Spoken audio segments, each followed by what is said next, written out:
Sevgili seyirciler, bugün 16 Eylül 2021 Perşembe. Şimdiki zamana hoş geldiniz. Bugün çok önemli bir konuyla başlayacağız. Bu konu tabii birkaç hafta da sürebilir. Öyle değil mi Kekeşer? Evet, doğru. Evet. Şimdi tabii sömürgecilik biliyorsun bizim gençliğimizde canhıraş tartıştığımız, canhıraş savunduğumuz bir şeydi. O harala gürele içinde ciddi tartışmalar yapıyorduk sömürgecilik üzerine. Şimdilerde pek konuşulmuyor. Bir genel kabul var sanıyorum. Yani Kürdistan'ın sömürge olduğuyla ilgili. Ama biz bunu detaylı tartışmak istiyoruz. Biz sömürgeciliğe bakmak istiyoruz. Bugün ne durumdayız? Bunları konuşmak istiyoruz. Biliyorsunuz sömürgecilik yani geçmiş dönemlerde fetihlerle başladı. Sonra ekonomik gereksinimlerle sömürgeciliğin içeriği doldurulmaya başlandı. Osmanlılar da sömürgeci miydi Kekyaşar? Bence sömürgeciydiler. Oradan mı başlayalım diyorsun? Sömürgeci değiller miydi Osmanlılar? Yani konu içinde tabii şey yapabiliriz. İstiyorsan oradan başlayalım ama bence senin girişte belirtmiş olduğun 70'li yıllardaki canhıraşlık neden bugün devam etmiyor?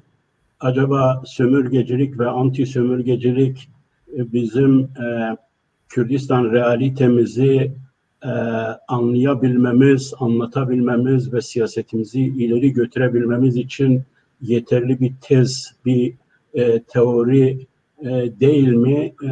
Neden sanki bu tezlerden vazgeçildi? Neden 70'li yıllarda bunun üzerine kıran kırana bir ideolojik mücadele, ideolojik savaş vardı? İstiyorsan oradan... Tabii adeta bizim şeyimizdir değil mi? Yani Kürt hareketinin varlık nedeniydi. Yani 70'li yıllarda tartışıyorlardı. 70'li yıllarda Kürt siyasetinin paradigması sömürgecilik, anti sömürgecilik üzerine inşa edilmiştir.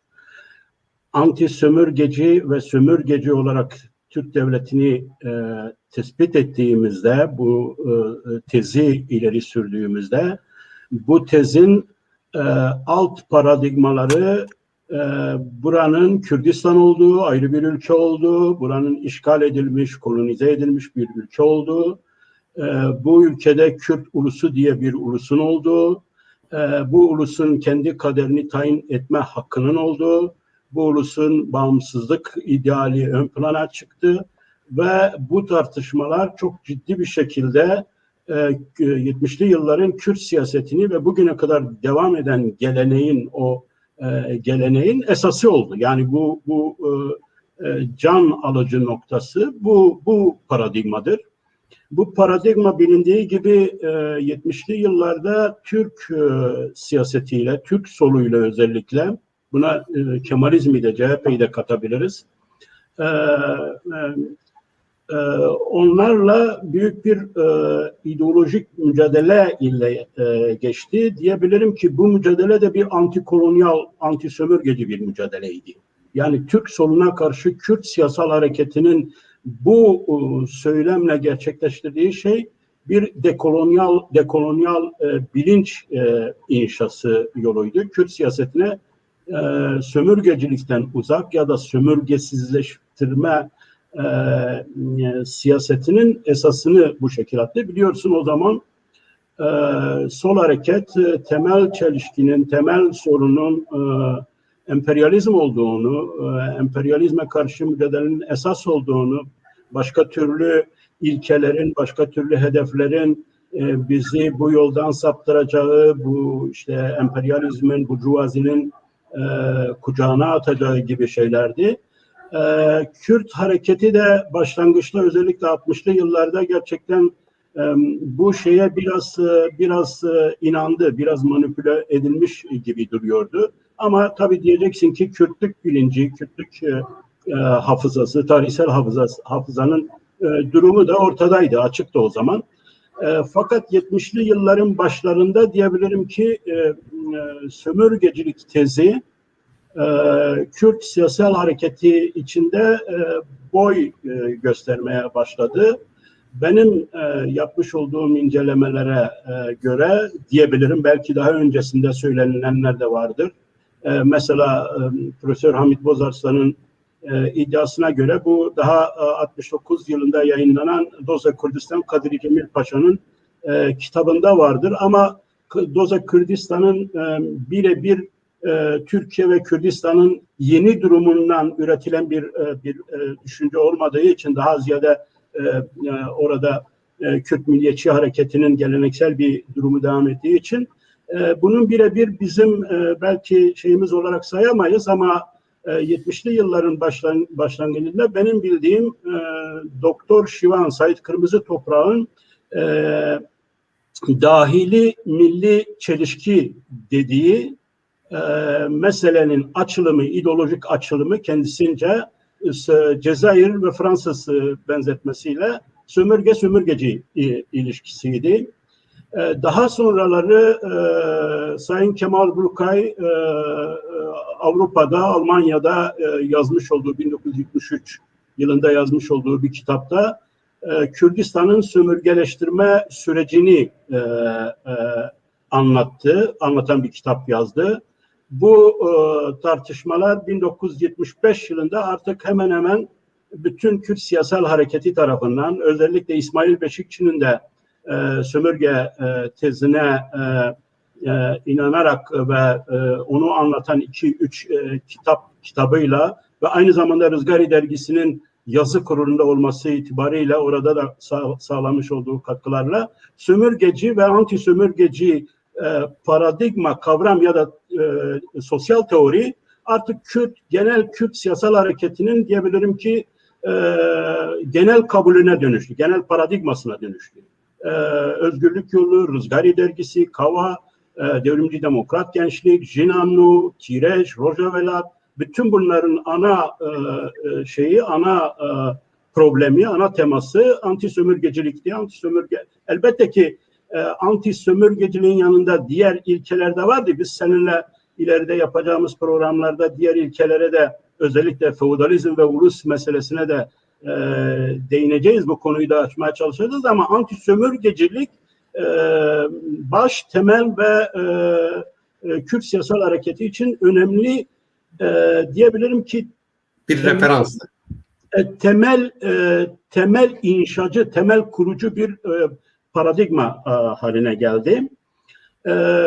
Daha sonra bu görüşü, hatta yani bu görüşü hani o zamana kadar bu şekilde değerlendirmeyen KDP, Kürtistan Demokrat Partisi de mesela 1976 Hebat dergisinin ilk sayısında sömürge olarak Kürtistan'ı Türkiye'nin sömürgesi olarak değerlendirdi. Daha sonra PKK bu teze can havliyle sahip çıktı. Bu paradigmayla Kürt hareketi yükseldi, büyük bir yükseliş sağladı ve gerçekten bir dekolonyal mekan, bir dekolonyal alan, bir sömürgesizleşme mekanı yarattı. Kültürde, dilde, ideolojide, siyasette, bilinçte. Yani kitle hareketiyle, dernekleriyle tabii ki o mekanlar, aynı zamanda bir duygusal kopuşu da sağlayan önemli bir referanstı.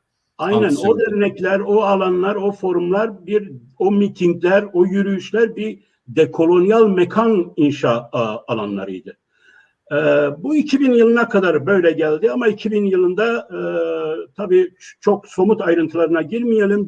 Özellikle bizim Çarpel Medya auditoryamız, yani izleyicilerimiz bu konunun aşinasıdırlar. Bilinen nedenlerden dolayı özellikle Kürt siyasal hareketinin hegemonyasını elinde bulunduran PKK ve HDP ve onun lideri Abdullah Öcalan'ın kişisel sorunlarından dolayı kendi hayatını kurtarma ve özellikle de kendi hayatı için duymuş olduğu ontolojik kaygıdan ötürü bir paradigma değişikliği başladı. Bu paradigma değişikliğinde artık günümüzde sanki sömürgecilikten ve anti sömürgecilikten bahsetmek bir siyasal ahlaksızlık, yani bir nasıl diyeyim, bir politik korrekt olmayan bir durum. Sanki böyle bir etik olmayan bir durum, sanki radikallik yapıyorsun, sanki ortalığı bozuyorsun, işte ne güzel yürüyor, işte demokrasiyle çözeceğiz, işte ortak bir vatanla çözeceğiz. Ama buna angaja olan Kürt toplumu %90'ı diyebilirim siyasal alanda da. Aslında bizim yaratmış olduğumuz o 70'li yıllardan devam eden o sömürgesizleşme, dekolonyal alanı diyebilirim ki yeniden kolonize etme, yeniden sömürgeleştirme, hatta oto sömürge, yani öz sömürge, öz kolonize etme anlamında bir paradigma ortaya çıktı. Türkçelileşme hattı bana göre bir öz kolonyalleşme, öz sömürgeleşme çizgisidir. Bu halde oldu. Yani ve özellikle 2013 Nevroz'undan sonra artık sömürgecilik, anti sömürgecilik tamamen ortadan kalktı, paradigma olarak konuşulmuyor. Şimdi bu Peki bunu paradigmanın... yani bir taraftan tabii aslında devletin istediği bir noktaya gelmiş oluyorsun. Bir taraftan yani devlet orada yani o dekolonyalist söylemi yaratılan senin dediğin mekanı aslında bir tür tahrip etti o durumu ve egemen kıldı. Yani egemen nasıl kıldı? İşte dediğin o kesimde bu şeyden ana akım olarak bu durumdan vazgeçince rahat bir alan yarattı. Diğer Kürt hareketi açısından nedir durum? Şimdi diğer Kürt hareketi aslında hegemonya, yani hegemonyadan bahsetmemiz... Çünkü şöyle bir şey var, yani şöyle bir şey var. Mesela diyelim ki aslında diğer Kürt hareketinin bu konuda çabasını da yadsıyamayız. Mesela bugün diyelim ki o zaman bayrak bu kadar meşru değildi. Yani bugün bayrak daha çok önde. Bugün diyelim ki devlet olma ihtimalini konuşurken özellikle Güney bağlamlı, Rojava bağlamlı daha bu durumu meşrulaştıran, bu durumu tartıştıran bir karakter de var yani. Ve bunda ortak davranıyorlar. Şimdi hegemonyadan bahsediyoruz. Tabii senin bahsettiğin şey elbette ki Kürt toplumu içinde ulusal, dekolonyal, antisömürgeci temsiller ortadan kalkmamıştır. Bu temsiller hatta kendi öz bilinçlenmesinde çok daha ileri bir tarihsel akıl, toplumsal akıl, bir ulusal kimlik kendilerine inşa etmişlerdir. Ama bu benim bahsettiğim, yani ben bir hegemonyadan bahsediyorum. Bu hegemonya aslında Kürt hareketinin şeyidir, yani yüzüdür, önemli şeydir. Hegemonyanın şöyle bir özelliği var, bir sosyolojisi var. Hegemonya aslında kendi içinde muhalefet olanı da kendisinden sayarak kendi yolunda yürütür. Yani kendisine adapte eder. O marjinalleştirir yani. Şimdi ben önce şunu dedikten sonra senin o Türkiye devletinin gücüyle ilgili, kolonyal bu marjinalleştirir dediğin durum ilginç. Bunu sonra açalım yani. Evet. Yani onu hegemonyanın olduğu yerde tek hegemonya, yani karşı tek blokun bir yerde kümelendiği yerde bir deniz vardır. Diğerleri... Çünkü hegemonik güçler de blok severler. Yani zaten bloklaşır. Yani blok severler. Türkiye'de bugün bloklaşır. Şimdi Ama şu sorun önemli. Yani özellikle sosyal bilimciler açısından, Kürt toplumuna inceleyenler açısından, anlamak isteyenler açısından, gündelik hayatta Kürtlerin başına gelenleri anlam vermek açısından, Kürtlerle Türkler arasındaki ilişkilerin neden bu şekil yürüyor ya da yürümüyor meselelerini anlamaya çalıştığımızda biz bu kavramları ortadan kaldırırsak biz kendi Kürt realitesinden Kürt realitesini anlayamayız. Yani Kürt realitesini anlamak imkansızdır. Ve nihayet bugün sadece gündelik yaşamdaki insanlar, sıradan Kürtlerin söylediği bir ifade değil. Aslında çoğu Kürt siyasetçi, Kürt temsilcisinin ne de rastlarız. Ya bu bizim başımıza niye geliyor? Ya bu Türkler bize bunu neden yapıyor? Ya Türkler bu kadar da nasıl oldu bu kadar ileri gittiler bu meselede? Nasıl oldu? Şimdi böyle bir saçmalık, böyle bir absürt durum da yani mantık verememe olayı da var. Bu nereden kaynaklanıyor? Bu işi sömürgeci mantığından çıkardığın zaman ortada artık bir muamma, Kürt meselesi bir muamma olarak kalır. Çünkü bizim kontekstimiz, bizim durumumuz gerçekten sömürgeci realitesidir. Kürt sorununun meselesi kolonyal düzendir. Yani kolonyal düzen her şeyi, ırkçılığı, gündelik yaşamı, şiddetin bu boyutlara varmasını, her şeyi açıklayan şeydir. Hatta ben biraz sonra Türkiye'deki son değişimlerin işte tek cumhurbaşkanlığı seçim sistemine gidilmesinin, işte Sur'un, Cizre'nin bilmem neyin, Afrin'in ya da Suriye, Kürdistan'ına, Güney Kürdistan'a gidişin, yani bütün bunların biz sömürge olmayı unuturken Türkiye devletinin sömürgeci devlet olduğunu unutmaması, tam tersine sömürgeciliği yeniden inşa hamleleri olduğunu düşünüyorum. Peki. Yani Türkiye'deki tekçi lider sistemi olan Cumhurbaşkanlığı sistemi kesinlikle Kürdistan'da sömürgeciliği yeniden inşa edebilmenin pratik bir çözüm yolu olarak bulmuştur. Çünkü Türk devletinin tek şefçi diktatörlük döneminde başarıyla inşa etmiş olduğu sömürgeci sistemi, Kürdistan'daki sömürgeci sistemin hasreti içinde kalmışlardır. Özellikle senin bahsettiğin işte 70'li yıllarda daha sonra o dekolonyal alanın meydana gelmesi, sömürgecilikten uzak alanların meydana gelmesi, giderek bu alanların, bu mekanların genişlemesi, bilinçte, kültürde, dilde, siyasal, kamusal alanda, bütün bunlar Türk siyasi aklını, Türk siyasi kolonyal aklını yeniden sömürgeciliği inşa için bir hamle, yeniden tarihsel bir hamle yapma ihtiyacını hissettirmiştir ve bütün bu son 20 yıl içinde olan bütün bu gelişmelerin mantığı bununla alakalıdır, bununla bağlantılıdır. Peki şimdi yani anladığım kadarıyla şöyle bir şey diyorsun. Yani sömürgecilik kendisini yeniledi. Yeni siyasal rejimle yeniden inşa ediyor. Evet. Yeniledi. Yani bizi de koloni olarak yeniden inşa ediyor. Bu sosyolojik olarak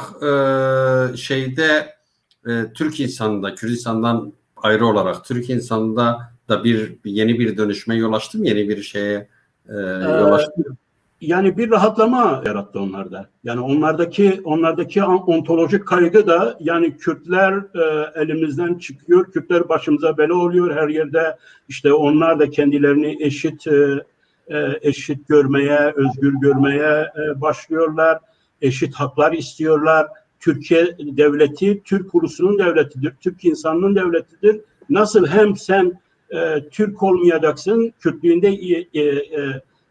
yapacaksın, iddialı olacaksın, direteceksin, hem de eşitlik isteyeceksin. Böyle bir şey Türk bilincini, Türk insanını aslında krize sokuyordu.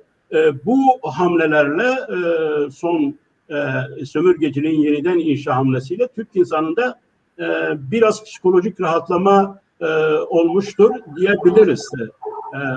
Evet. Şimdi Seyda, bu sömürgecilik meselesini biraz istiyorsan, hani Osmanlı meselesini sordun. Osmanlılık sömürgecilik miydi, değil miydi? Bu çok güzel, çok önemli bir meseledir. Şimdi Türklere baksan, Araplara baksan, Farslara baksan, Doğululara baksan, İslam dünyasından kime baksan bizden daha çok anti sömürgecidirler. Bizden Öyle daha diyorum. çok sömürgecilik söylemi var kendilerinde. Evet. Onların zaten hiçbir şeyde suçları yoktur. Dünyada onların başına gelen her şeyin sebebi de işte emperyalist sömürgeciliktir. Onların kaderlerini onlar çizdiler. Bu nedenle biz elimizden bir şey gelmiyor. Ve sömürgecilik söylemi çok güçlü bir söylemdir. Hatta dünya çapında işte Edward Said'i de ortaya çıkaran bir geleneğin şeyidir. Peki Ben neden? saydığı ne anlamda ortaya çıkarmış? Yani sömürgeci, anti sömürgeci, post kolonyalizmin teorisini yaptı. En güçlü teorisini şarkiyatçılık. yaptı. Evet, yani oryançı, Evet. yani bu postkolonyalizmin bir teorisidir. Yani başka bir, o kendisini postkolonyalist görmüyor ama yani diğerleri onu tabii ki en büyük sosyal teorisyen olarak görüyorlar bu son dönemde. Peki. Şimdi bu dediğin konuya şey yapayım, biraz düşüncemi söyleyeyim. Neden Osmanlı? Ya şimdi şöyle bir kıyaslama yapabilir miyiz? Mesela yani ya da karşılaştırabilir misin? E, Hani bir İngilizlerin, Hollandalıların, Fransızların, İspanyolların, Portekizlerin hani Onu yapacağım zaten. sömürgeciliği var. Bir de Osmanlı sömürgeciliği var. E, Onu yapacağım ama hiç evet. kimse Osmanlı sömürgeciliğini kabul etmiyor. Yani kimse Tabii şimdi sen şey desen yani Osmanlılar sömürgeciydi desen hop oturup hop kalkıyorlar. evet. Şimdi Evet. neden Osmanlı sömürgeci? Bence de Osmanlı sömürgeci değildi. Osmanlı işgalciydi, Osmanlı ganimetçiydi, Osmanlı talancıydı, Osmanlı giderdi. O kültürlerin, o ülkelerin malını, mülkünü, zenginliğini talan ederdi. Ama sömürgeciliğin önemli bir meselesi var, bir özelliği var. O özelliği yerine getiremezdi Osmanlı. Bu belki de gitmiş olduğu alanların, gitmiş olduğu toplumların, gitmiş olduğu ülkelerin özelliğinden kaynaklanan bir şey. Ne demek istiyorum? Şimdi bakınız, Portekiz ilk klasik sömürgeci imparatorluk, Portekiz ve İspanyollar. İspanyollar Amerika'yı gidip kolonize ediyorlar. Portekiz yaklaşık Afrika'yı, ta Hindistan sınırlarına kadar Afrika'yı şey yapıyor, kolonize ediyorlar. Şimdi gidişleri önce bir keşif gidişidir. Keşif gidiyor. Daha sonra hatta birçok alanda belki onlar ticaretçiler gittiler ama ticaret adamları işte şirketler falan gittiler oraları koloni etmeye ama mesela İngiliz sömürgeciliğinde ve Fransız sömürgeciliğinde, Hollanda sömürgeciliğinde ilk önce şeyler gitti. Yani dini misyonerler gitti, Hristiyan misyonerler gitti. Yani Hristiyan misyonerler gitti orada Hristiyan koloniler oluşturdular olmayan yerlerde. Özellikle Afrika Hristiyan değildi. Amerika Hristiyan değildi. Bunlar orada Hristiyan koloniler oluşturdular. Yeni kültür oluşturdular ve bu şekilde kendileriyle orası arasında bir alt üst egemen ve onu medenileştirici, ona kültür götürücü, onu böyle bir misyonla orada bir onların üstü olma, onların sömürgecisi olma meşruiyetini elde ettiler bu şekilde. Yani şey de öyle oldu. İngilizlerin Hindistan'a gidişi de öyle oldu. Hollandalıların uzak doğuya gidişi de öyle oldu. Şimdi Osmanlı'nın gittiği Yani ona yerde şöyle desek daha iyi olmaz mı? Yani şimdi ilk önce diyelim ki keşiflerle gidiyorlar ama aynı zamanda şunu söylemek istiyorum Sedat. yani kendi ekonomik ihtiyaçları da var. Yani diyelim ki Afrika'ya gittiklerinde madenleri talan Ya ettiler değil mi? zaten o sömürgeciliğin en önemli nedeni de, ama burada yani onu Osmanlı da yaptıyor. Evet. Ama Yani onun için onu ben Osmanlı'yı bir da kıyaslama sömürgeci yapmak görüyorum ya. istiyorum. Bunlar gittikleri yerde medeniyet, din ve kültür de kültüralizasyon yapıyorlar. Evet. Osmanlı'nın gittiği yerde iki şey var. Ya İslam dini var, İslam kültürü çok gelişkin, geleneksel kültürü var, ya da Hristiyan kültürü var. Balkanlar Hristiyandır. Doğu ve Afrika tarafı zaten İslam'ı kabullenmiş ve Türklerden, yani Osmanlılardan İslam'ı daha iyi bilen, daha iyi kullanan, daha iyi icra eden kültürlerdir. Yani şimdi Osmanlı'nın bir Kürt'e vereceği bir kültür yok. Kültür veremediğin zaman sömürgeleştirmek çok zor bir olay. Yani yani Yani kültürel işgalciden hegemonya sömürgeciye, yaratamamış ama mesela vergiye bağlamış. tabii Ama ki vergiye, vergi sömürüye, sistemi kurmuş. zorbalığa, Hı hı. işkenceye, zulme, bunların hepsi var. Hepsi haritasına koymuş, her şey var. Ama kültürü verip o halkı ben senin bu dünyada nasıl yaşanılır onu sana öğretenim. O değerleri sana verenim. O güç değilsen, o misyona sahip değilsen, senin orada kalışın zorbalık, sen rıza üretemezsin. Rıza üretemezsin o toplumlarda. Sömürgecilik aslında bir yere kadar rıza üretecek. Şimdi çağdaş olarak bugünkü durumumuza geldiğim zaman, Türkiye'deki durumumuza geldiğim zaman, Türkiye Devleti'nin, Türkiye sömürgeciliğinin Kürdistan sömürgesinde nasıl rıza üretmeye gündelik olarak nasıl rıza ürettiğini açık bir şekilde göreceğiz. Şimdi dediğim Fakat gibi orada yani hani unutmamamız gereken bir şey var. Mesela diyelim ki Portekiz, İngiliz, Hollanda, Fransa sömürgeciliğinde, yani bu sömürgecilerin çıktıkları topraklar, yani bir vatanları var. O vatanlarından başka yerlere gidiyorlar. Osmanlıların böyle bir handikapı da yerleşimci var. kolonyalizm. Yerleşimci kolonyalizm. Evet. Ama Bunun Osmanlıların böyle bir handikapı var çünkü kendi bizim dediğimiz bir vatanları değil, gelip işgal etmişler. Osmanlı'yı kurmuşlar. Oradan yayılıyorlar. Dolayısıyla öyle bir fark var yani. Evet, mesela Portekizli ayın misyonerlerin bir paradigması var. Onlar diyor ki biz geldik, buraları keşfettik. Buralar kimsenin değildi. Biz buraları vatan Hı hı. edindik. Yani bizim hakkımız var buralarda. Şimdi Türkiye, Osmanlı'nın gittiği yer zaten vatandır. Başkasının Hı hı. vatanıdır. Başkasının vatanı. Kurulu vatandır. Hı hı. O fethediyor. Yani gidiyor Hı hı. zorla fethediyor. Savaşla fethediyor falan. Şimdi ben Ayrıca şunu kendisinde söylemeye vatanı yok. buradan şuna geleceğim. Yani buradan şuna gelmek istiyorum. Şimdi aslında yani bu dinsel savaşların ya da emperyal savaşların işte bir sömürgecilik olduğunu söyleyen kesim sömürgeciliğin tarihini daha antik çağlara kadar götürür. Yani ilk imparatorluklara kadar götürür.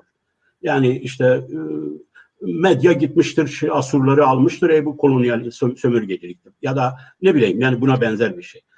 Sömürgecilik böyle bir şey değil aslında. Yani bu başlangıç olabilir ama sen orada rıza üretmiyorsan, orada kalıcı bir sistemin ve aynı zamanda mantalite, mizaç, kültür olarak o toplumu değiştirmemişsense, kültürel olarak değiştirmemişsense, sen orada sömürgeci olarak değilsin. Yani kalıcı değilsin. Peki yani sonradan modern dönemde nasıl oldu da batılı işte emperyalist sömürgeciler kalıcı bir hal aldılar? Kalıcı bir hal aldılar. Burada çok ciddi bir tartışma konusu var. Aslında Rönesans'ın, aydınlanmanın ve modernitenin sömürgeciliği ürettiği şeklinde ya da sömürgeciliğe yeni bir can verdiği şeklinde onu universalleştirdiği, onu dünya çapına getirdiği, globalleştirdiği şeklinde bir düşünce de var, bir tez de var. Batı Hristiyanlıkla belki Hristiyanlığın olmadığı, tek tanrılı dinlerin olmadığı alanlarda gerçekten Hristiyanlığı oraya götürerek kolonizasyonu, kolonileştirmeyi başardı. Ama Batı'nın esas sömürgeciliği moderniteyi dünyaya yaymaya başladığı zaman başlıyor ve burada bizimle ilgili çok önemli bir nokta var. Hani dedim ya, Osmanlı sömürgeci midir değil midir? Osmanlı batılılaşmaya başladığı zaman Tanzimat'la birlikte Osmanlı sömürgeleşme sürecine girer. Ve bunda da bu akıllı kendilerine veren de bu teoriyi kendilerine veren sömürgeci olma eğilimine girer diyorsun. Tabii ki, tabii ki. Evet. Yani ama zaten gerçek sömürgecilik yani dünyada da endüstriyel çağ değil midir? Yani modernizmin başladığı, aslında modernizmin başladığı zaman değil midir? Yani gerçek sömürgecilik işlev olarak kendisini gerçekleştirme işlevi olarak o dönem değil midir? Endüstriyel dönem değil midir? Yani Batı için daha erken zamanları konuşuyoruz ama yani gerçek sömürgecilik için, modern anlamdaki sömürgecilik için modernitenin başlamasıyla bu şey oluyor. Buradaki şey de nedir? Yani modernitenin ya da aydınlanmanın genel paradigması nedir? Şudur. Biz universal hakikatleri ortaya çıkarmışız. Universal bu hakikatler sadece Batı'nın hakikatleri değildir. Bilimin, işte hukukun, medeniyetin, kültürün falan böyle bu paradigmalar. Bunlar dünya çapında yayılmalıdır. Ve İngilizler aslında bu şekil Hindistanlar içinde, yani oraya medeniyet götürüyoruz. O medeniyet artık Hristiyanlık medeniyeti değil. Yani modern medeniyettir. Bakın şimdi sömürgeleştirme olayı gerçekten de bu medenileştirme misyonu, bunu tırnak içinde diyorum, medenileştirme misyonu olmadı, ona sahip olmadığın zaman sömürgeleştirme ve işgal tutmuyor. Bak mesela Batı Haçlı seferleriyle aslında İslam dünyasına, Orta Doğu'ya, diyelim ki Amerika'ya, Afrika'ya açıldığından çok daha güçlü bir saldırganlıkla, güçle geldi. Ama tutmadı. Yani sömürgeleştiremedi. Neden? Burada yerleşik bir medeniyet vardı. O da İslam medeniyetiydi ve İslam medeniyeti burada kabul etmedi, direndi ve işte Salahaddin Eyyubi'nin düşüncesiyle, paradigmasıyla, kültürüyle, mizacıyla bir kısmi tarihsel bir uzlaşma neredeyse sağlandı. Yani bunlar arasında. Bu Batı'nın, özellikle İngilizlerin Hindistan sömürgeleştirme deneyimi Osmanlı'nın çöküş dönemine girdiği, artık yıkılma dönemine girdiği, artık büyük ölçüde devleti nasıl, bu imparatorluğu nasıl kurtarırız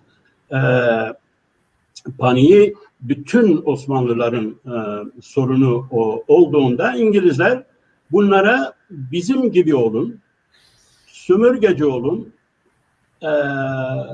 batılı değerleri kabul ederek batılı değerleri kendi sınırlarınız çerçevesinde olan halklara onları medenileştirmek için götürün ve bunların hamisi olun. Yani bunların egemen iktidar gücü olun. Bilgiyi götüren iktidar güçtür. Yani çok ilginçtir. Mesela Kürtler biliyorsun Tanzimat'ın ilk şeylerine karşı büyük bir tepki gösterirler. Çünkü beylikler yıkılıyor, kendi egemenlikleri, kendi şeyleri yıkılıyor. Ama Osmanlı paşaları işte bu dediğim İngilizlerin şeyi altında, akıldanlığı altında Kürtlere biz size medeniyet getiriyoruz demeye başlıyorlar. Yani o zamana kadar kültürü, medeniyeti Kürtlerden, İran dünyasından öğrenen Osmanlı temsilcileri, Osmanlı idarecileri şimdi bu universal batılı değerlere sahip çıkarak bunu Kürtleri sömürgeleştirmenin bir aracı haline getiriyorlar. Modernleşme Türk devleti için Kürtleri sömürgeleştirmenin bir paradigması, bir aracıdır. Çok ilginç bir şey sana şey yapacağım burada, bulursan hemen göstereyim. Şimdi umumi müfettiş şey var. Bu Avni Doğan var, umumi müfettiş. Bu daha sonra Cumhuriyet döneminde ama Tanzimat döneminde de buna benzer paşalar aynı şeyi söylemişler. Yani sizler haşeresiniz, sizler hayvan gibi yaşıyorsunuz, sizler ilkel yaşıyorsunuz, sizlere işte medeniyeti getireceğiz falan. Yani bu nedenle yani bu ne demektir yani bunu şimdi basit cümlelerle şey yapıyoruz ama bu işte sömürgeciliğin zihinsel hegemonya iktidar kurmasının aracıdır. Yani buna dayanarak bu medenileştirme misyonuna dayanarak sömürgecilik sosyolojik temellerini atıyor şu an. Şimdi Cumhuriyet döneminde bak biliyorsun Cumhuriyet döneminde de şey var yani ağalardır, şeyhlerdir, feodallerdir. Tabii işte, ki tabii ki onları o dönem Dersim öyleydi biz oraya medeniyet mesela getirdik. Dersim'de ağa yoktur ama diyor ki ağa şeyh diyor, Evet. Dersim'de gidiyoruz ağaları şeyhleri ortadan kaldırmaya. Evet. Şimdi diyor ki Cumhuriyet'in doğuya yerleşmesi yani bu bir gelenektir ve bir devlet hakkıdır. Türk devlet hakkı. Cumhuriyet'in doğuya yerleşmesi medeni milletlerin Afrika'ya yerleşmesi gibidir. Medeni milletlerin Afrika'ya girme. Yani nasıl onlar girdilerse, sömürgeleştirirlerse biz de sizi sömürgeleştiriyoruz. Afrika'nın Diyarbakır'a nazaran birkaç misli daha ağır olan hava şartlarını yenerek oralarda yerleşen medeni milletlerden bizim bir eksiğimiz olduğunu iddia etmeye kimsenin hakkı yoktur. Yani biz de onlar kadar medeniyiz, sizler de onlar kadar vahşisiniz ve bu bize sizin üzerinizde iktidar kurmamızın meşruiyetini ve hakkını veriyor. Evet. Bu bir devlet mantığıdır ve bu Avni devlet Doğan söylüyor, mantığı Tanzimat'la özellikle başlamıştır. Modernleştirici sömürgeci. Bu nedenle bu Kürtler üzerine Kürtler hangi tipte bir sömürgedir, Türkiye hangi tipte bir sömürgeci devlettir biliyorsun bunun üzerine tartışmalar var, değişik düşünceler var, görüşler var. Bu konuda benim düşüncem Türkiye sömürgeciliği modernleştirici ulusalcı bir sömürgeciliktir. Yani modernite paradigması olmadan Türkiye devletinin Kürtleri sömürgeleştireceklerini zannetmiyorum. Böyle bir şeyi düşünemiyorum. Çünkü kültürel olarak moderniteyi çıkarın,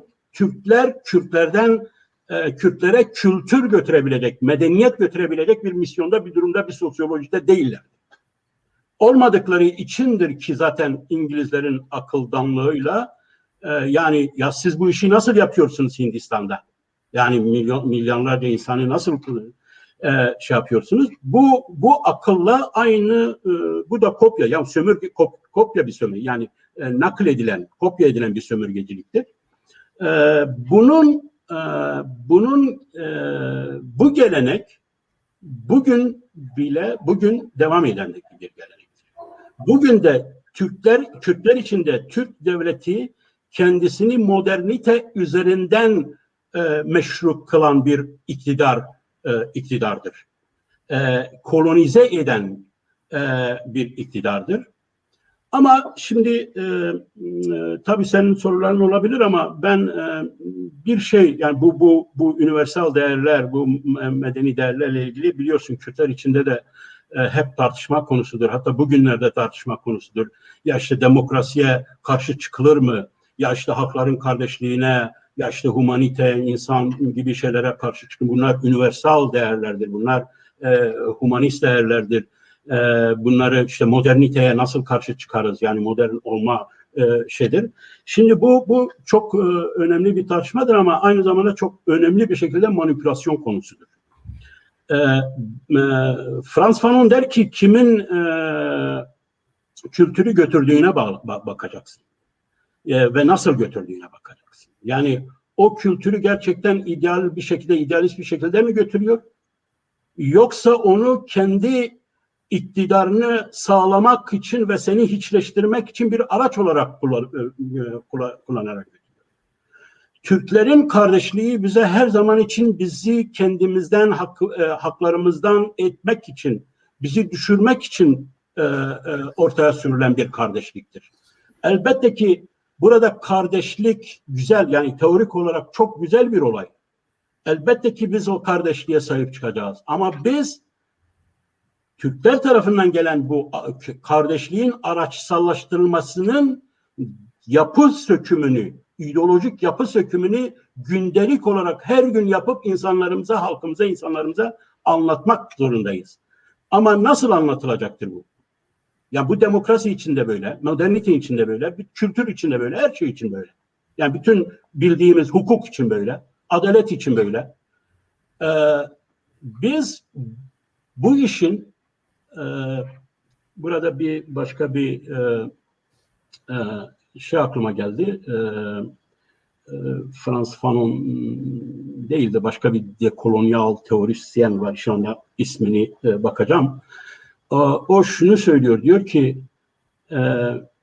aslında şuna getirmek istiyor. Yani şeyini böyle kurayım, böyle formüle edeyim. Diyor ki biz Batı'yı kendi silahıyla vurduk. Batı'nın silahını Batı'ya yönelterek Batı'yı Afrika'dan kaçırdık. Ne demek istiyor? Diyor ki yani demokrasiyle geldiler bize, modernite dediler, eğitim dediler, kültür dediler, insanlık dediler, aydınlanma dediler ve biz de yani baş göz üstüne dedik. Çocuklarımız okullarında okudu, eğitim gördü, öğrendiler bu tür şeyleri. Bu tür değerlerin aslında daha orijinal bir şekilde nasıl kullanılabilir ve bu değerleri kullanmada tutarlılık nasıl olur? Tutarlılık nasıl olur? Biz onu gösterdik. Yani burada sorun halkların kardeşliğine, demokrasiye, moderniteye, Kürtler açısından karşı olma değil.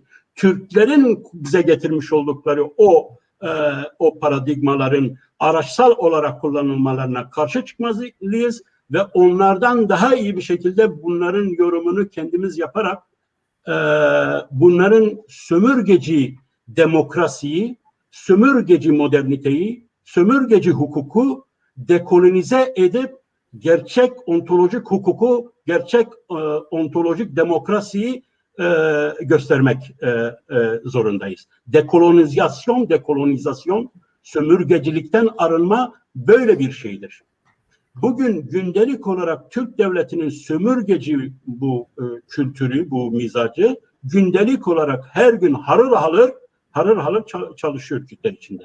Yani, peki yani bir sosyolog olarak yani Kürtlerde nasıl bir toplumsal karakter yarattı bu süreç, bu yeni kolonileştirme, sömürge bilincini yeniden üretti Kürtler. Evet. Tabii bir kesimi daha radikalleştirdi. Yani diyelim ki özellikle ideolojik olarak Türk devletinin bazı paradigmalarına karşı alternatif olmayı daha keskinleştirdi. Ama bu şu anlama gelmiyor. Bu ontolojik olarak bu Kürtlerde dekolonyal bir Kürt bilinci oluştuğu anlamına gelmiyor. Türk sömürgeciliği bizim derimizin altına girmiş, ruhumuza girmiş. Biz bu eğitimle büyüdük, bu değerlerle büyüdük. Bunu kabul edelim, etmeyelim. Şimdi bu insanın sadece öznel niyetine sadece bağlı bir şey değil. Modernite, kolonyal modernite dememin büyük nedenlerinden biri modernitenin şeyleştirici, eşyalaştırıcı, yabancılaştırıcı gücüdür. O hegemonik gücüdür. Bu güç çok önemli bir şeydir. Bu sizin niyetinize bağlı bir şey değildir. Peki buna karşı mücadelenin temel şeyi nedir? Farkındalık yaratmaktır.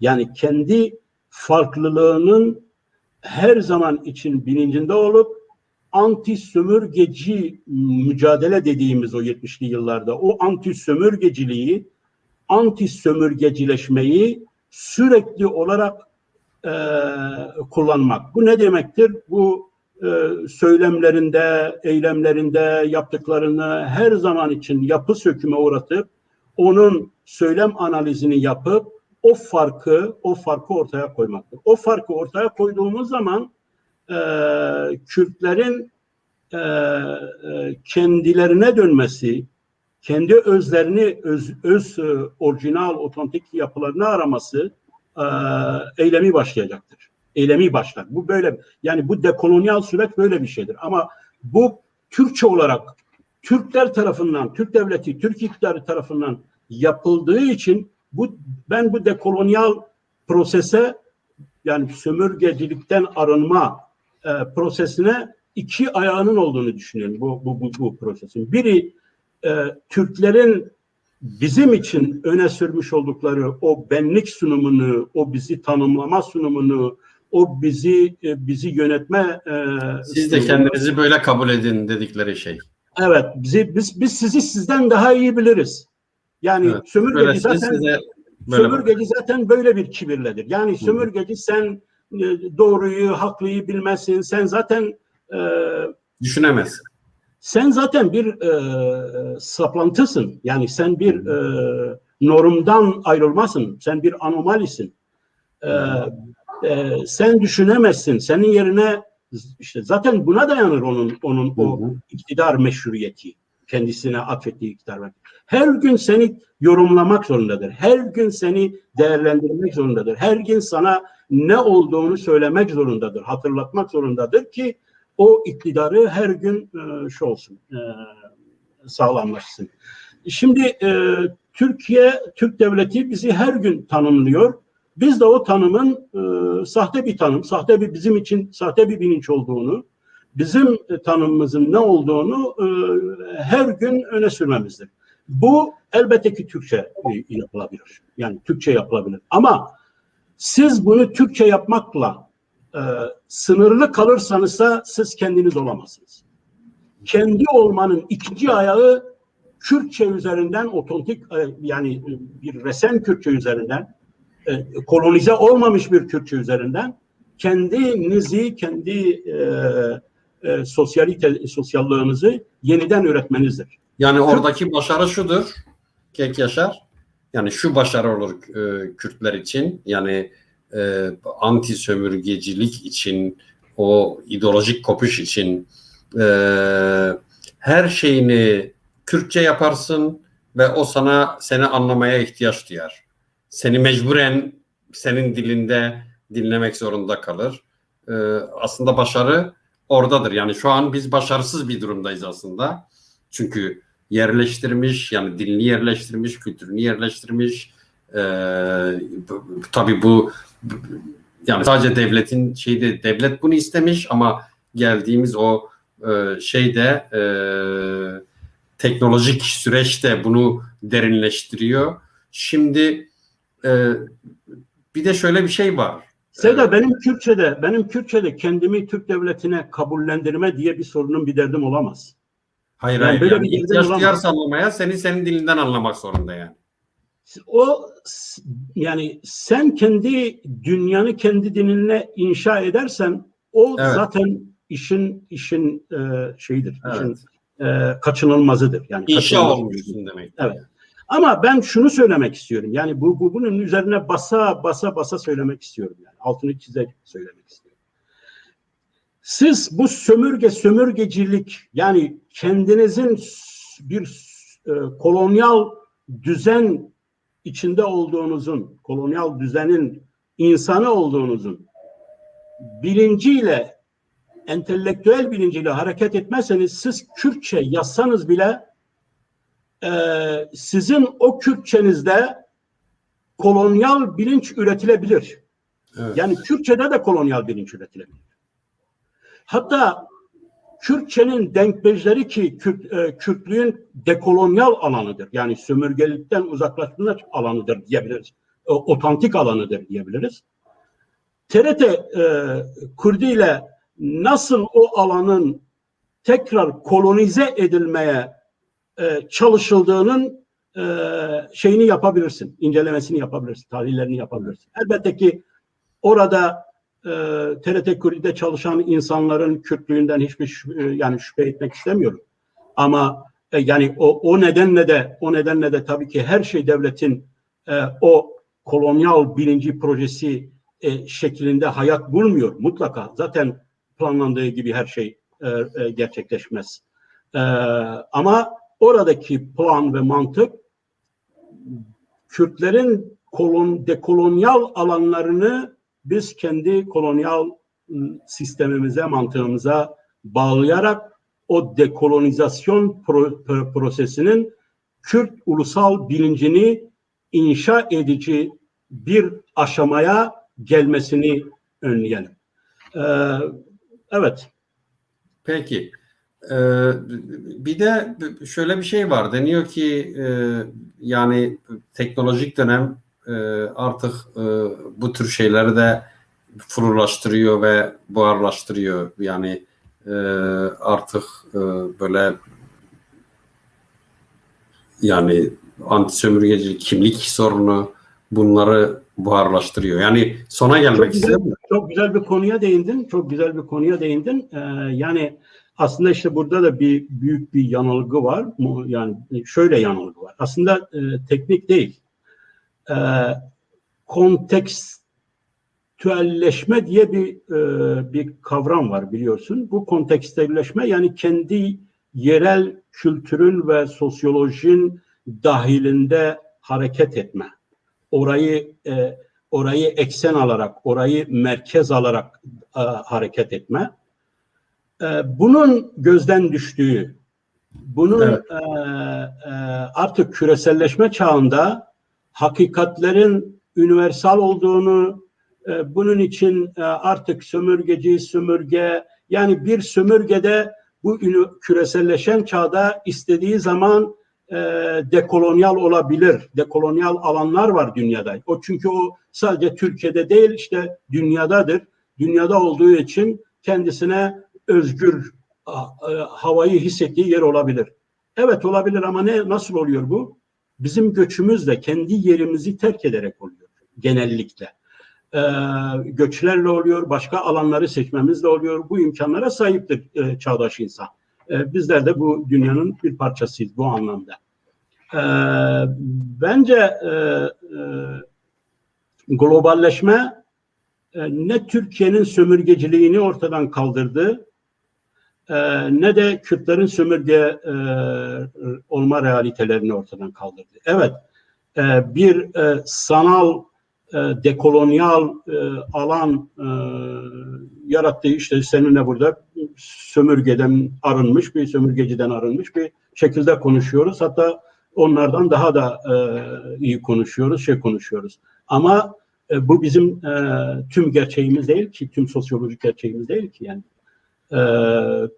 Tüm sosyolojik gerçeğimiz hala sömürge olarak devam edişimizdir. Bu sömürgeci ilişki de Kürtler ulusal olarak Kürtlük bilincini ulus anlamında yani siyasal anlamını diyorum. Çoğu zaman yani ulus olarak inşa olmayı dediğimiz zaman bazı arkadaşlarımız buna başka yorumlar getiriyor. Ya biz ulus değil miyiz? Yani benim sosyolojimde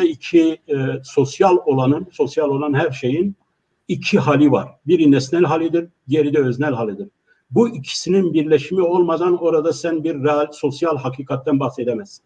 Sosyal hakikatin tümünden yani totalından bahsedemezsin. Evet nesnel olarak Kürtler bir ulustur, varlar, bin yıllardır varlar.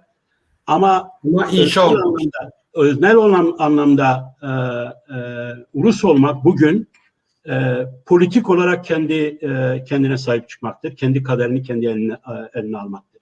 Biz 25 milyon Kürdün Türkiye'de olduğunu söylüyoruz. Bu 25 milyon insanın bir araya, bu dediğimiz dekolonyal bilinçle bir araya geldiğini, bir ulus olma bilincinin olduğunu bir tahayyül et, bir göz önüne getir. Türkiye devleti değil, dünya bunun önünde duramaz. Yani hiçbir güç bunun önünde duramaz. İstediğini elde edebilecek bir olaydır bu ulus olma bir şey. Her zaman tekrarlıyorum. İspanyol filozofi Unamuno'ya diyorlar ki, Nietzsche diyor ki Tanrı öldü, ne yapacağız şimdi? Merak etmeyin diyor. Ulus var diyor, millet var diyor. Yani milleti neredeyse bütün yaratıcılığın kaynağı ve meşru kaynağı halinde görüyor. Evet, Türk kolonyalizmi şu anda üzerimizde yenilmez bir güç gibi görünüyor. Çok güçlendi.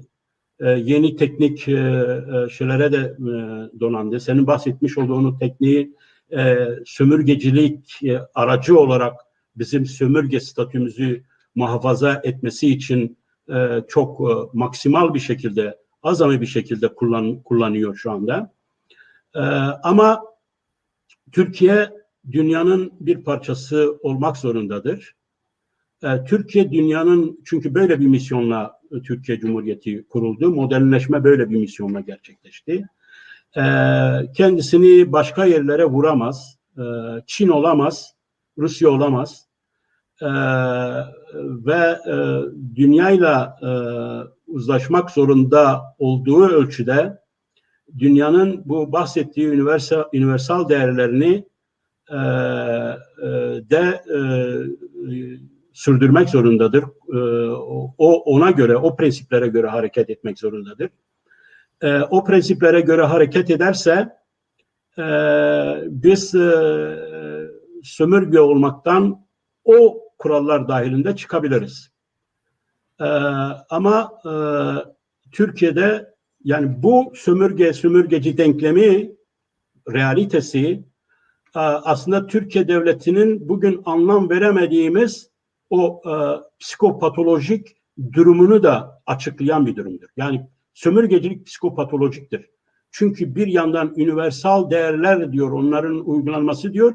Diğer yandan o değerlerin uygulanmasını nüfusunun bir kolonize ettiği kesime ambargo koyuyor. Onun o kullanmamasını şey yapıyor. Yani işte seçimler var, siz seçilebilirsiniz. Özgür iradenizle halk onu kimi seçerse o işte demokrasi dahilinde seçim hukuk sistemi, seçim hukuku dahilinde işte 4 yıl 5 yıl o idare edecektir diyor. Ama Kürtler bunu gerçekleştirdiği zaman yok diyor, bir dakika durun siz oradan şey yapın. Yani bugün kayyumlar sömürgeciliğin yeniden inşasının olayıdır. Türkiye Cumhuriyeti umumi müfettişliklerle başlamıştı. Yani seçimler onun kendisini meşrulaştırma araçları, ama o kendi meşrulaştırma araçları bile bazen tersine dönebiliyor. Bazen değil. İşte sömürgeci ilişkisi krize girdiğinde normatif sömürgeci devlet ki demokrasi, insan haklarını, hukuku falan hani söylemi budur. Orada senin sömürge olduğunu saklar, kendisinin sömürgeci olduğunu saklar, gizler, görünmez kılır. İşte demokrasi bunun görünmez kılınmasıdır, aracıdır. Görünmez kılar ama krize girdiği zaman sana gelir, sana başına vurur, der ki ey evet, sen haddini bil. Dolayısıyla o kayyumlar sömürgeciliğin ifşa olmuş hali olur. Tabii ki sen haddini bil. Sen benim sömürgensin. Yani ben politik korekt davranıyorum sana açıktan, sen benim kölemsin, sömürgensin demiyorum. Yani hani şeye göre oynuyorum ama haddini bil. Yani sen gelip bu devlette istediğin gibi demokrasi oyunu oynayamazsın. Yani kendi demokrasi söyleminde tutarsız olan, ikircimli olan, psikopatolojik olan bir devletle karşı karşıyayız. Bunun sebebi de bu devletin sömürgeci olmasıdır. Şizofrenik bir durumdur bu. Evet. Peki bu anti sömürgeciliğin yani mihenk taşı aslında kriz yaratma hali değil midir? Yani kriz Elbette ki yaratabiliyorsan, yani kriz yok yani şimdi yaratabiliyorsan, anti sömürgecilik kriz yaratayım açık amacıyla çıkmıyor. Yani anti sömürgecilik yapmıyor. Sömürgecilikten kurtulmak için, uzaklaşmak için, arınmak için anti sömürgecidir. Ama anti sömürgecilik bir anti sömürgeci alan yarattığı için, hani biraz da önce başladığımızda belirttiğimiz o alanları yarattığı için sömürge elimden gidiyor paniğine, ontolojik kaygısına sömürgeci devlet kapılıyor. evet. Recep Tayyip Erdoğan Sur'u bombalarken ne dedi?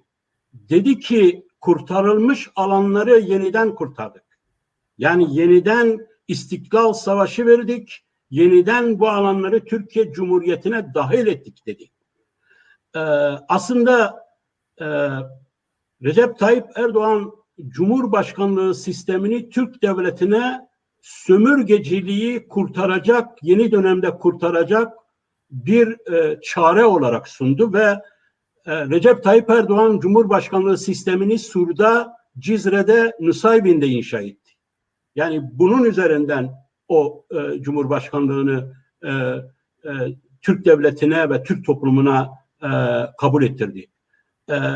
Cumhurbaşkanlığı sistemi, evet, yani bu kesinlikle böyle bir durumdur. Ve burada tabii bu devlet dediğim gibi psikopatolojik bir devlettir. Yani bir yandan normatiflerine göre işte demokrasiyi, hukuku şeyi yapar. Diğer yandan da ve o zaman da size sömürgeci olduğunu göstermez. Hiçbir şekilde göstermez. Sömürge olduğunuzu göstermez. Onu kamusal alanda elinden geldiğince görünmez kılır.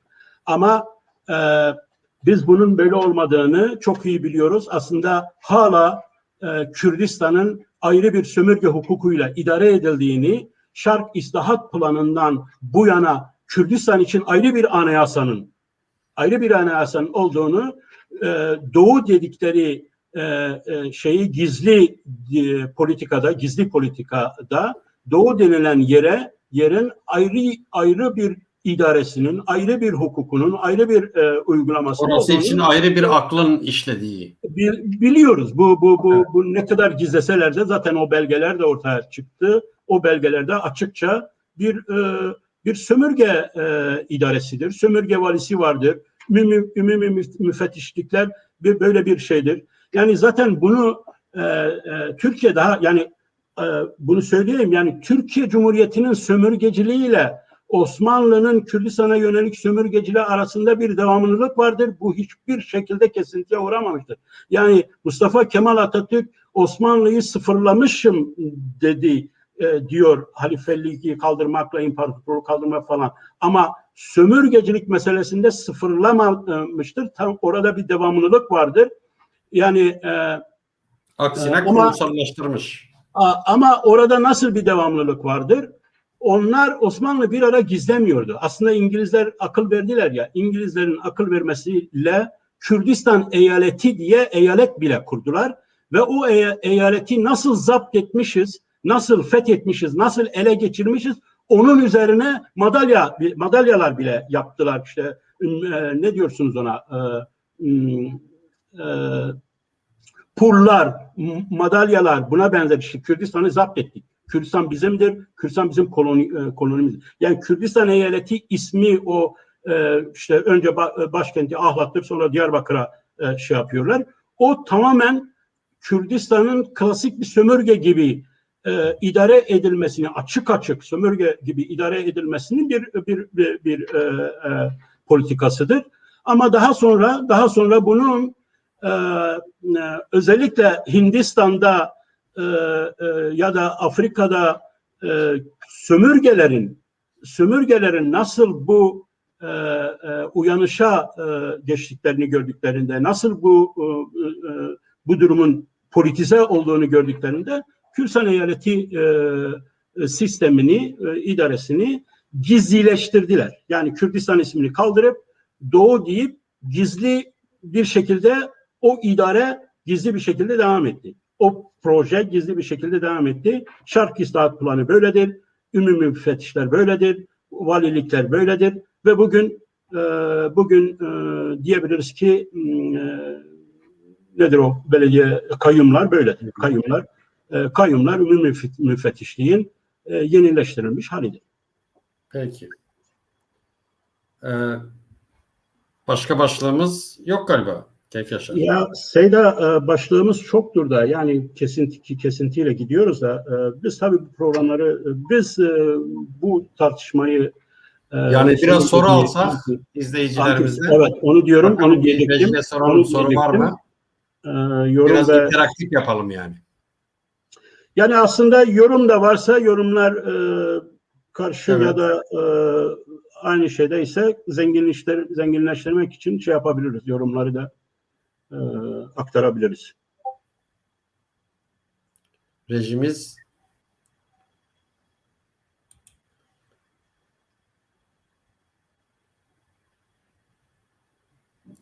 evet. Yani işte bu da psikopatolojik bir durumdur ama burada modernleşmeden bahsediyoruz. Modernleşme arasında sosyolojik olarak niteliksel bir fark vardır. Modernite gerçekten sosyolojik bir olaydır ama modernizm devletin bir projesidir, siyasi bir projedir. Yani ideolojik bir projedir. Ben burada devletin tanzimatla elde ettiği modernleşme projesinden bahsediyorum. Tabii ki Osmanlı'nın böyle kendi sosyolojik toplumunun mantığının içinden gelen, alttan gelen, işte dediğiniz gibi sanayi devrimini gerçekleştiren, Rönesans'ı gerçekleştiren, aydınlanmayı gerçekleştiren bir sosyolojik süreç olarak bir tarihi yoktur. Zaten Türkiye'nin sadece Osmanlı'nın değil, Türkiye'nin de yoktur. Türkiye'de de modernleşme devletin askeri, subay, elit devletin bürokrasisi tarafından üstten dayatılarak gerçekleştiren ideolojik bir olaydır. Batı'daki gibi değildir. Evet yani ama şeyler mesela Osmanlı'nın çöküş dönemi yani doğru diyor arkadaş endüstrileşmesini yapmamış. Zaten onun üzerine o nedenle doğal bir modernitesi yoktur zaten. Evet, onun üzerine bir de bölgede mesela petrol kaynaklarını rahatlıkla Fransızlar, İngilizler şey yapabiliyorlar. Kendi aralarında paylaşabiliyorlar. Çünkü Batı tipi sömürgeciliğin bir şeyi var, bir karşılığı var. Osmanlı sömürgeciliğinin karşılığı Batı tipinden biraz farklı o bağlamda. Şimdi bu ikinci Mahfuz Sürgün'ün ikinci soruda biraz açıklama getireyim. Şimdi dekolonyal bir harf, dekolonyal yani sömürgecilikten arınmış olma. Yani sömürgecilikten dekolonyal bilinç aslında sömürgecinin zihniyetini, mantalitesini üzerinden atmış bilinçtir. Kopmuş bir bilinç. Sömürgeci ayrı bir olaydır. Elbette ki Türk egemenliği, Türk iktidarı sömürgeci bir iktidardır. Bunun hiç tartışması yok. Sömürgecilik. Sömürgeci sosyal teorisini biz Kürt realitesine, Türk realitesine uygulamadan analiz yapmaya, anlamaya çalışırsak hiçbir şey anlamayız. Şaşırırız, kalırız ve nihayet sömürgecilik mantığını okuyamadıkları için Türkiye'nin Recep Tayyip Erdoğan'la Cumhurbaşkanlığı sistemiyle parlamenter sistemden Cumhurbaşkanlığına neden bu kadar hızlı bir şekilde geçişi sağladı? Bunu analizatörler anlatamıyor, izah edemiyor. Herkes şaşkın bir vaziyette.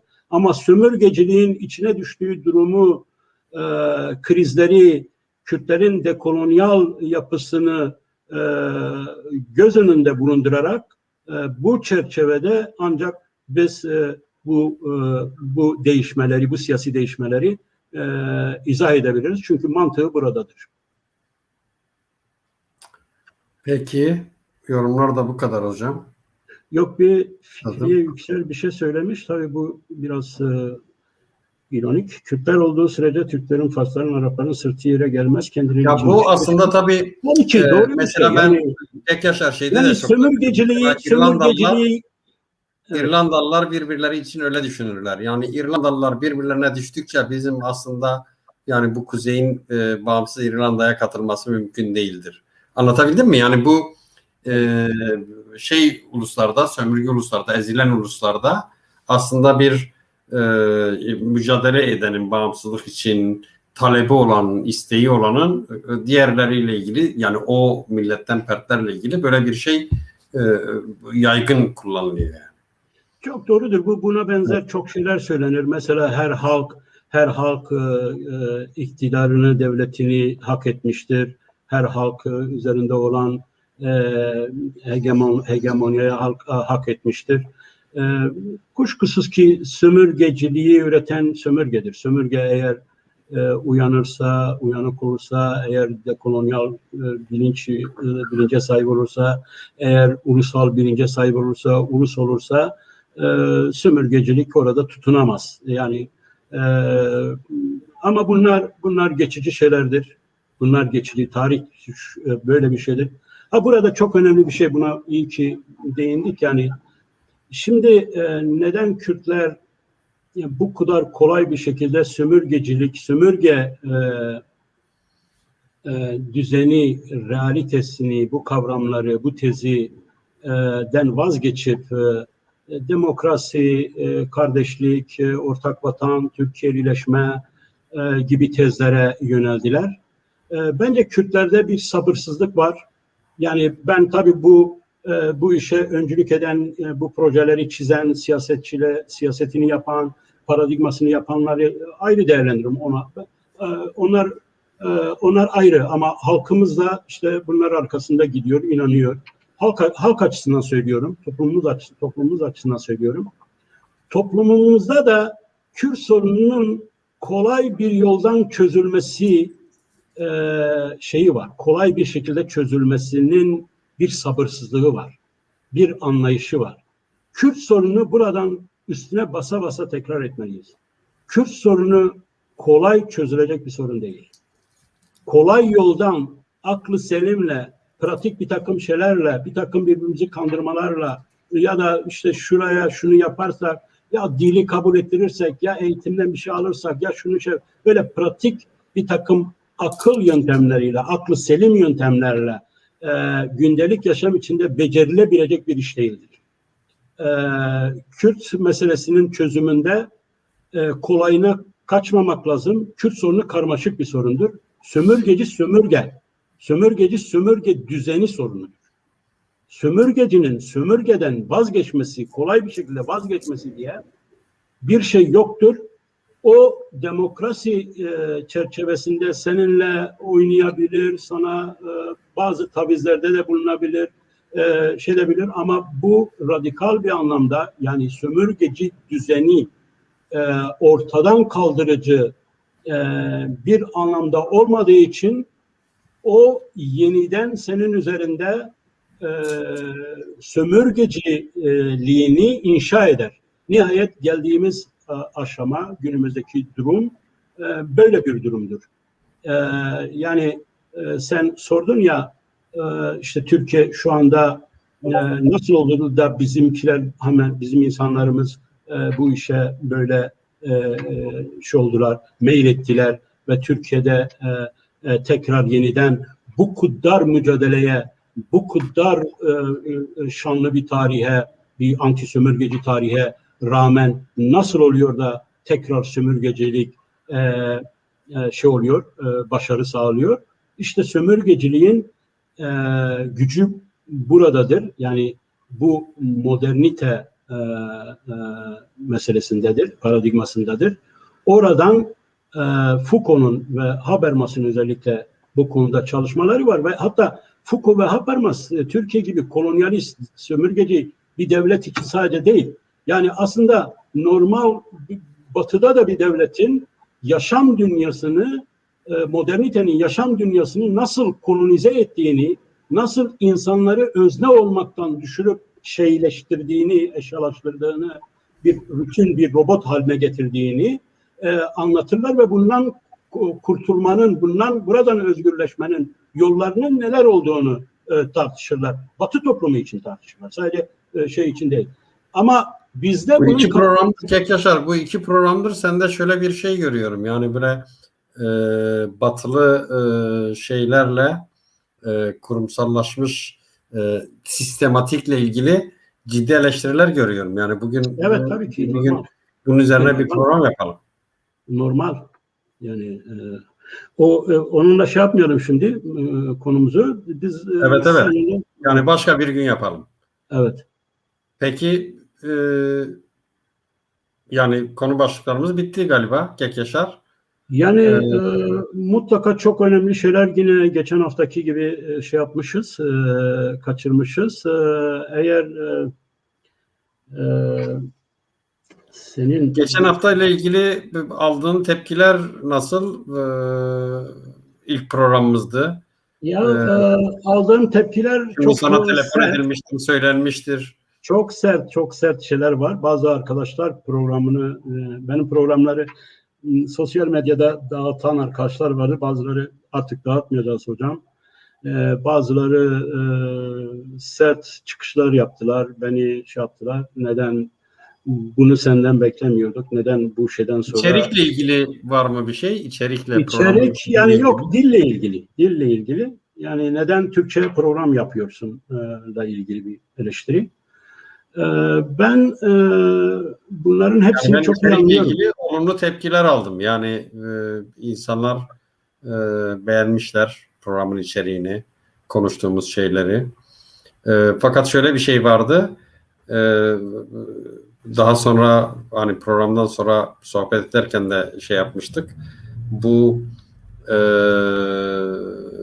milliyetçilikte e, kurucu aktör olmak, bu kurucu aktörün e, şeyleri, ideolojik eğilimleri olur mu, olmaz mı, olursa ne olur diye bu konuda galiba biraz daha açmak gerekiyor anladığım Yani kadarıyla. elbette ki yani milliyetçilik ve ulus inşa meselesi üzerine bizim yüzlerce program yapmamız lazım. Bu tartışma yapılmamış, yapılmıyor. Bu tartışmaya ilgisi olan arkadaşlar var. Ben bütün ideolojilere sahip olan ya da felsefik ya da dinsel düşüncelere ya da apolitik düşüncelere sahip olan, pratiklere sahip olan insanların Kürtlerin sosyolojisi ve Kürtlerin şimdiki zamanı bağlamında söylüyorum. Şimdiki zamanı bağlamında söylüyorum. Her Kürt'ün milliyetçi olması gerekiyor. Bu milliyetçi olma sosyolojik bir ihtiyaçtır. Yani Kürt ulusunun inşası şu anda Kürtlerin sosyal zamanıdır. Bu zamanında modern olmak istiyorsan, yani modern olma zamana hakim olmaktır. Zamanın adamı olmaktır. Zamana hakim olmak istiyorsan kendi ulusun inşası için hizmet etmelisin. Peki bu milliyetçi olanların alt düşünsel olarak, kimlikleri olamaz mı?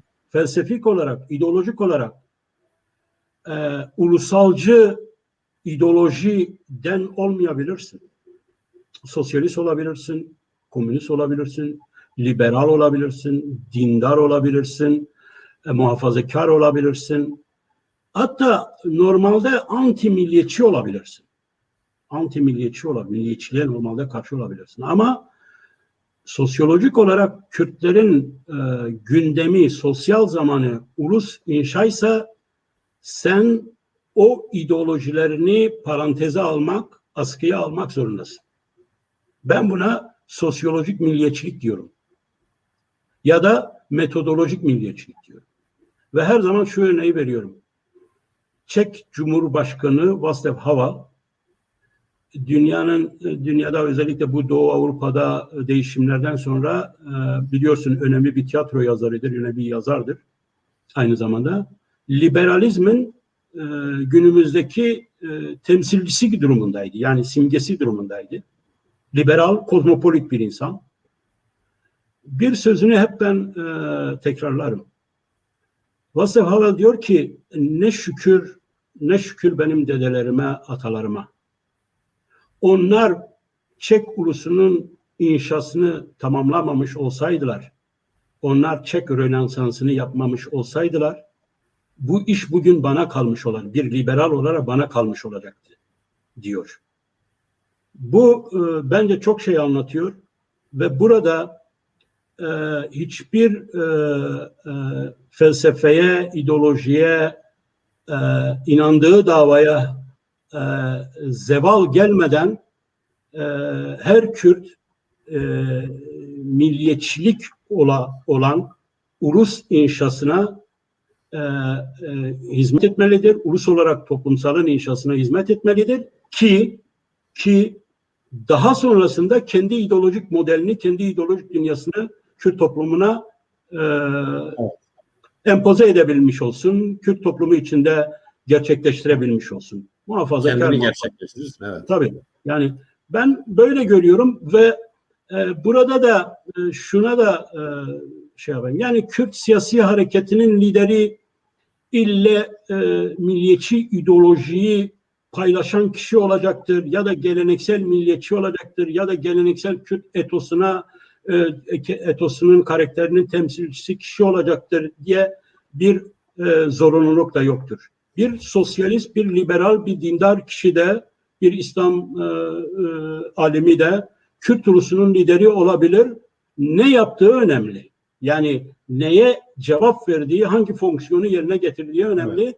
O kendi ideolojik düşüncelerini ne kadar şimdilik askıda tutmuş olduğu önemli. Bir ulusal liderin yapacağı şey hangi ideolojiye sahip olursa olsun Kürt milletinin birleşebilmesi, bir araya gelebilmesi için bir moderatörlük rolü, bir toparlayıcı rol oynamasıdır. Evet. Tabii ki ne kadar buradaki aranan şey hangi ideolojiye mensup olduğu değil, karizmasının, Kürtler içindeki karizmasının hangi ölçüde olduğudur. Ben bu nedenle çeşitli yazılarımda, çeşitli konuşmalarımda geçmişte hep Mesut Barzani'den bahsettim. Bu benim KDP'nin ille de ideolojisine yani ya da şeyine yakın olmamla alakalı bir şey değil.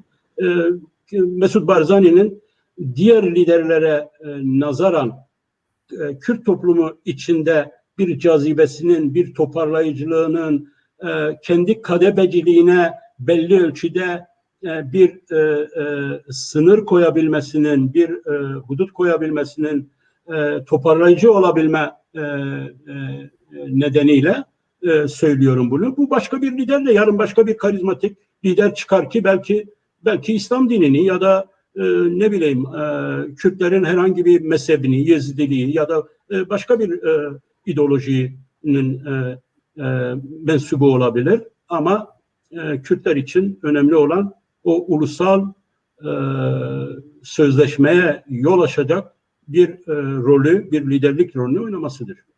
Evet. Peki. Sanıyorum bitirebiliriz burada. Kek Yaşar. Evet. Yani şimdilik bu kadar. Yani evet. Teşekkür ederim. Sevgili izleyiciler, bir Şimdiki Zaman programının da sonuna geldik. Bizi izlediğiniz için teşekkür ederiz. Bu ara Seyda kapatmadan bir şey daha söyleyeyim. Yani sen son sözünü unutma. Şimdi tekrar edelim bence. Yani bu tartışma bir giriştir. Evet. Sömürgecilikle ilgili. Bu tartışma bizim merkezi gündemimiz olacaktır. Yani esas gündemlerimizden biri olacaktır. Gelecek seferlerde Kürt aydınları içinde, Kürt akademisyenleri içinde sömürgeciliğin tipi yani Kürtlerdeki sömürge olma ve Türkiye Devleti'nin sömürgeciliğinin hangi tipte olduğu üzerine değişik düşünceleri olan, tezleri olan arkadaşlarımız var, akademisyenler var. Onları da davet edip onlarla söyleşi halinde onların görüşlerini sunacağız. Ve evet. Daha sonraki bir konumuz da Kürtler içinde önemli olan bir konu feodalizm meselesi ve ulus. Yani ulusla feodalizm ilişkisi olacaktır. Ama onu daha sonra tespit edebiliriz. Evet, benim söylediğim budur. Tabii izleyici arkadaşlarımız da bize konu önerebilirler, konuk önerebilirler değerlendirmemiz için. İyi olur. Mümkün olduğunca interaktif yapalım. Mümkün sorularınızı sorun, yorumlarınızı yapın. Bu bizi mutlu eder. Peki, iyi akşamlar diliyorum. İyi akşamlar. Bir seferki programa kadar herkese